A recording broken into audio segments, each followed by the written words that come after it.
YouTube, what is good? It's LDCB here. That stands for Lockdown Cornerback, and today I'm hitting you up with a Star Wars Galaxy of Heroes gameplay. It's going to be the first one on my channel. I will be doing Xbox gameplays as well, but mostly phone gameplays, so I hope you like those.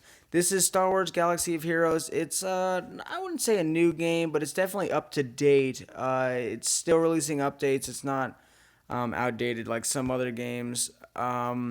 So I am 100% free to play, as I'm sure you are able to tell. I don't like spending, money on gems or anything. I don't like spending money on anything. Yes, at least in this game, it's 100% free to play, and so that's about as good as it gets. This is my guild over here. It's called West Coast Avengers, and I'll go over to my characters. I'd say I'm just past midway. So the mid game, I'm not in the end game. I don't even, I'm not level 85, nothing like that. I have Grandmaster Yoda, not that he's, great. I have Emperor Palpatine, but only at 5-star.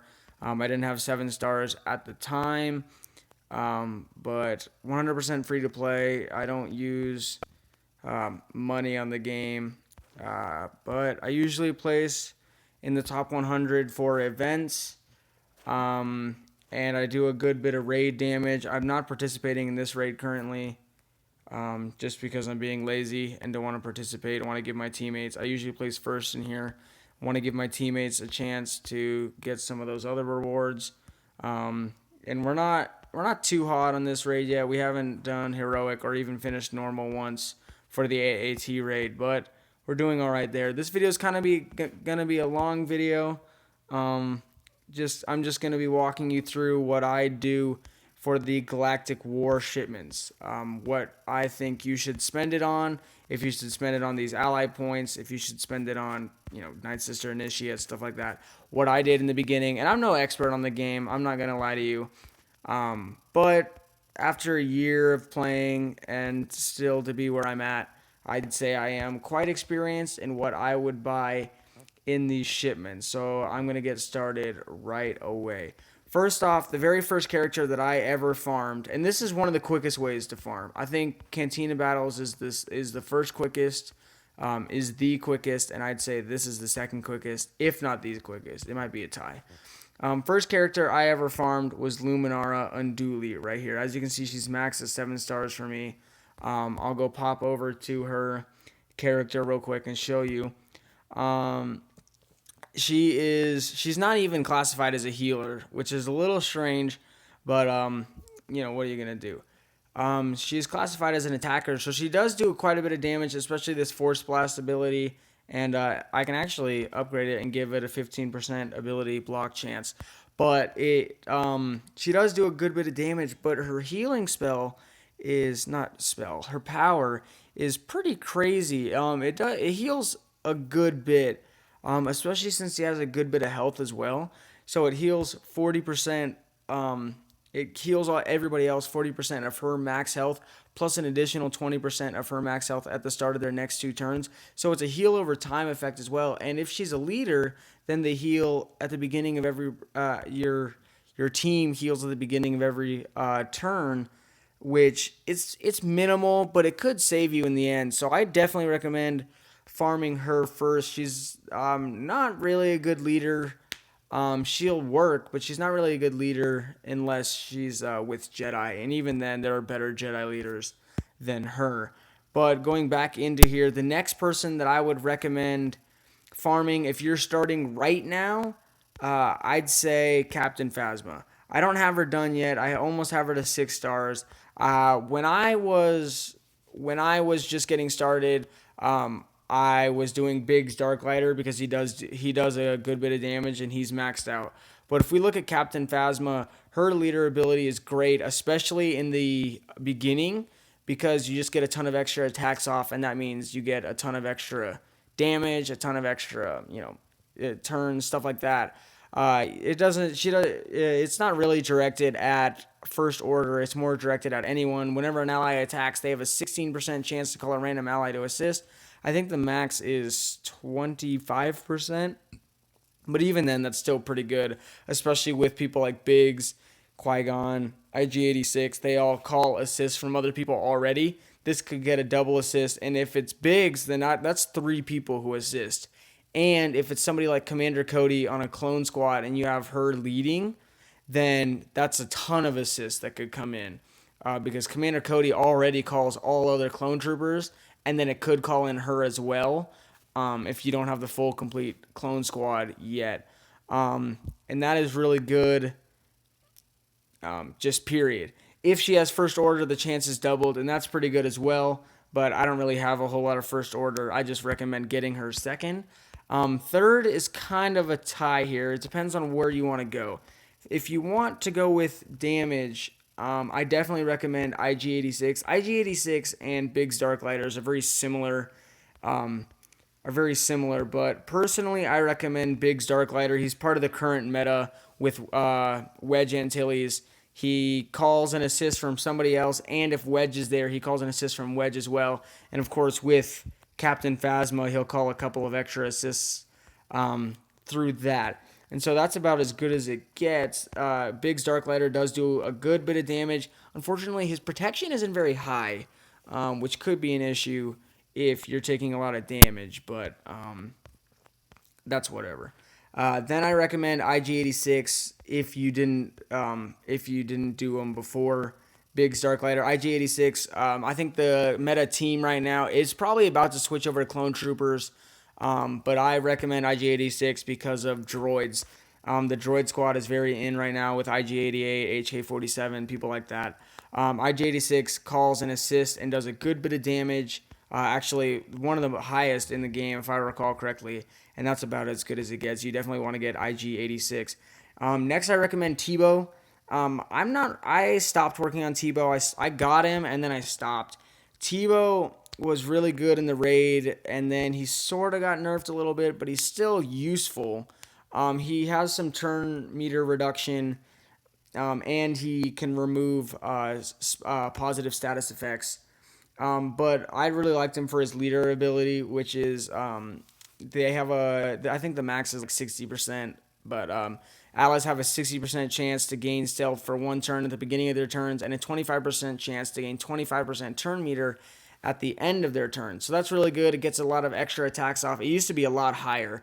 You get a lot of attacks off. You get a lot of turn meter taken away, a lot of stealth, so you can't attack certain characters, stuff like that. It's really good because he also removes a ton of turn meter if he's stealth, so he's practically always stealth, which means he's always removing around 80% turn meter, because I do believe it gets higher than 75% once you max him out, but he's not high on my list, so I don't have him maxed out.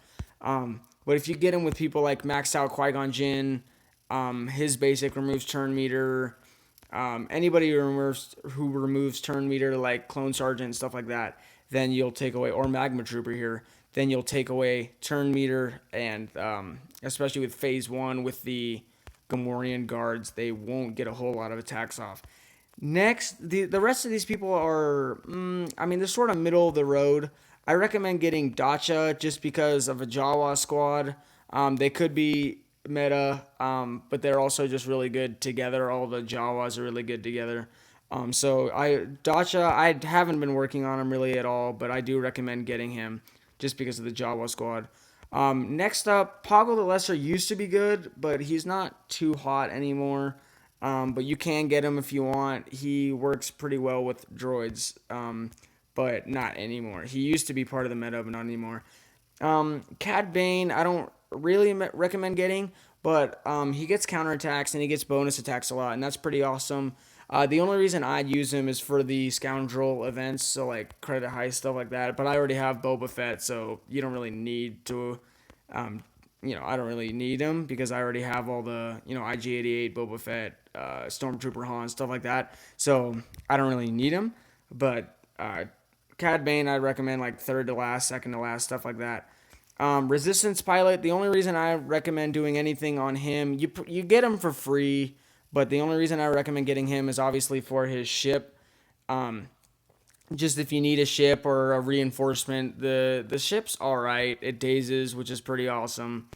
And that's like the only thing I recommend. So leveling him up, he's not a good attacker. He's just good for his ship. Magma Trooper, he looked good on paper, and so I got him, but he's not too hot. He has he's sort of a one trick pony. The only reason I use him is to take away turn meter, and of course he's an Empire, so you can use him in that squad. But if you have nobody else in here, then I recommend farming him. Tusken Raider and Night Sister Initiate is basically just if you want to collect people for like, like if you have a Pokemon outlook on this, gotta collect them all. That's the only reason I recommend getting them. I don't really think that they should, I don't think you should farm them. Ally points. This is one of the only places you can get them, as in like purchase them. You can get them, but just by doing missions, stuff like that. But ally points, I don't really need them because a long time ago I was there when they switched events over to ally points, so I got like 1.5 million at the time or something like that. So I personally don't ever buy them, but I probably will once I actually start participating in events, like full time. So that's up to you. It just depends on if you need them. But obviously, I would go for the 1200. Just save up for that because you get 1200 a day. So I just save up, get the 18K ones here. Ships, you get the less rare ones. So if you need them. So Geonosian Soldier, I've been buying in here. Bigs, I've been buying in here. I haven't been buying TIE Fighters, but those are good too. Just anything that shows up in here, you can buy those as well. So that's it for this one. As you guys can see, I'm just sort of starting up the Galactic War. Next video, I actually forgot to say.